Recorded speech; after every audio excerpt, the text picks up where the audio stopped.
Ok, eh bien salut à tous et à toutes. On en était resté la dernière fois à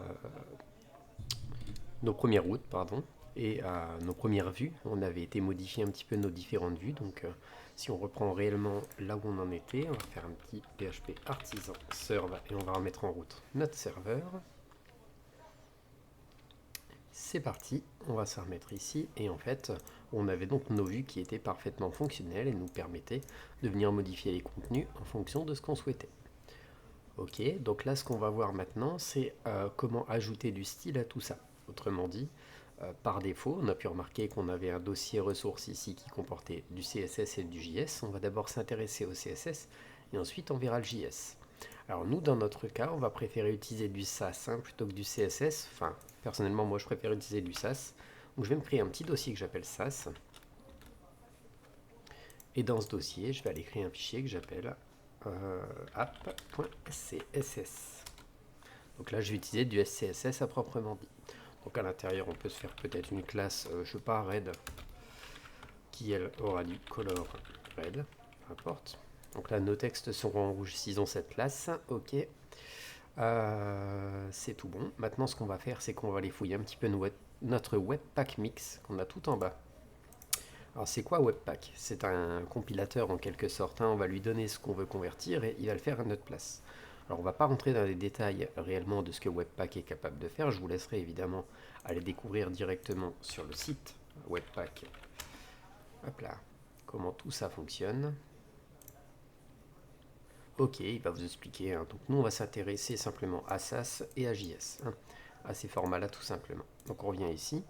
Et déjà, ce qu'on va changer notre post CSS pour du SAS, hein. C'est ce qu'on va préférer. Et donc ici, on a été créer un dossier SAS et app SCSS. En revanche, on veut bien que, en finalité, cette fonction SAS nous retourne un fichier CSS dans le dossier public. Ça, c'est bien ce qu'on veut. Ok, pour l'instant, on marquera simplement qu'on n'a pas de fichier CSS dans public, hein. Donc ça, c'est hyper important. On va recréer évidemment un second onglet de terminal et puis on va lancer une commande qui est déjà existante à l'intérieur du package. On le voit à cet endroit, c'est un watch, c'est-à-dire un Laravel mix. Alors on peut faire un dev ou un development directement, enfin peu importe. Moi je vais préférer utiliser le watch. Donc là je vais faire un petit coup de npm run watch. Alors qu'est-ce qui va se passer? En fait j'ai un mix qui va se lancer. Laravel mix c'est l'application, enfin en quelque sorte c'est le compilateur qui est intégré à Laravel qui permet de créer directement nos fichiers à la volée. Il va récupérer les contenus, il va les compiler à l'intérieur de nouveaux dossiers. Donc là, dans notre cas, dans public, plutôt que dans ressources. Donc il va puiser dans ressources pour se transformer dans public. J'espère que c'est assez clair. Hop. Alors là, je suis obligé de relancer une deuxième fois la commande. Si vous pouvez remarquer qu'il a installé ça, tout simplement, tout seul, comme un grand. Il me l'a installé puisqu'il ne faisait pas partie des librairies qui étaient installées sur mon projet. Si vous rencontrez une autre erreur, n'hésitez pas à faire un petit coup de npm install avant tout ça et de réinstaller toutes les librairies nécessaires, notamment Webpack. Ok, une fois que c'est fait, on comprend bien là maintenant qu'on a un fichier app.js dans JS qui s'est créé, app.css dans CSS qui s'est créé. Si on fait un petit tour dans le public, on se rend compte que notre fichier CSS est bien là avec le contenu qu'on lui a donné, et JS avec le contenu par défaut, on le verra un petit peu plus tard. Donc lui on le met de côté, on va le voir juste après.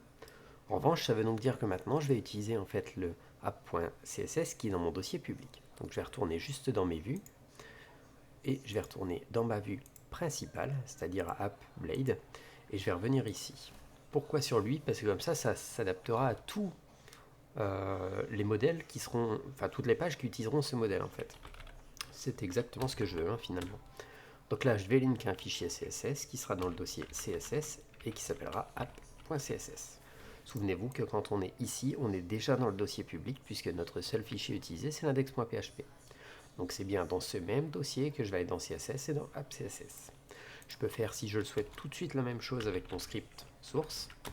Et je vais chercher mon JS, app.js. Pour l'instant, on n'a rien créé dessus, mais au moins c'est fait. C'est-à-dire que ce fichier-là est chargé naturellement. Pareil pour le JS par Webpack, directement ici, on lui indique que tout ce qui est dans ressources JS app.js se terminera dans public JS en tant que app.js. Ici, pardon. En revanche, vous pouvez remarquer là que j'ai un fichier qui s'appelle Bootstrap. Alors on l'a dit, ça n'a rien à voir avec le framework. Néanmoins, en fait, app.js fait un require de Bootstrap, c'est-à-dire que tout ce qui est dans ce fichier est automatiquement inclus dans lui et converti ensuite dans lui.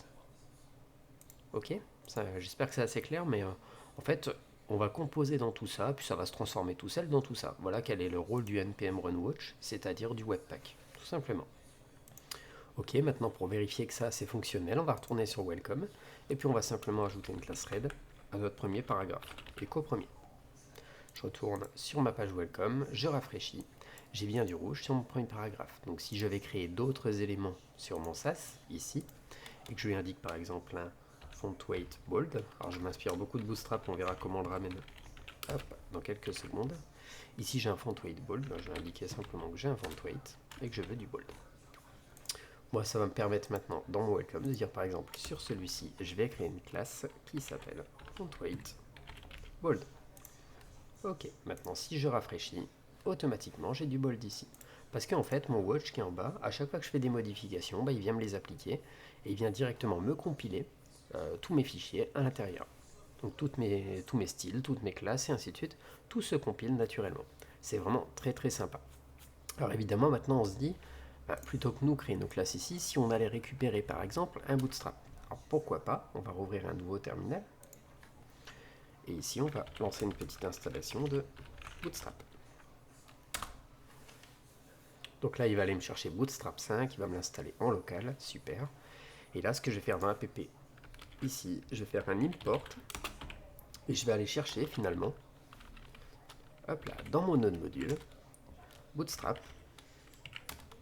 dist, non, pas dist, hop là, SCSS, ce sera mieux, et je vais aller chercher mon Bootstrap SCSS. Ok.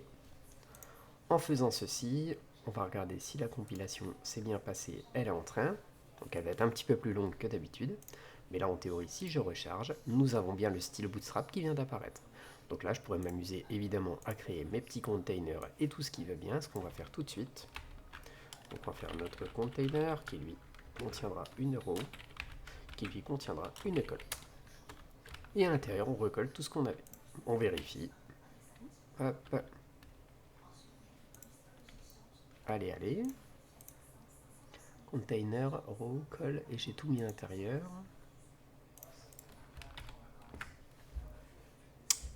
On va vérifier simplement si Bootstrap est bien pris en compte, mais je pense que oui.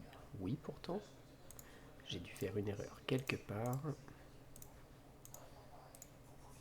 Oui. Container, hop, je rafraîchis, parfait. En fait, là, on se rend compte que j'ai bien créé mon container. C'est super. Donc le menu, on verra comment le travailler un petit peu ensuite, mais en fait, Bootstrap est bien chargé sur l'intégralité des pages de mon projet. Il faudrait que je fasse un container sur tous. Donc ma classe red n'existe plus, mais je peux maintenant utiliser TextDanger à cet endroit. FontWeightBold, elle existait, c'est pour ça qu'il est déjà en gras. Ok, là je suis bien passé en TextDanger. Super, donc là on a vu comment ramener directement un framework tel que Bootstrap à l'intérieur de notre projet. Et voilà, dans la prochaine vidéo on parlera un petit peu du JS et savoir comment on compile tout ça. Ciao, ciao!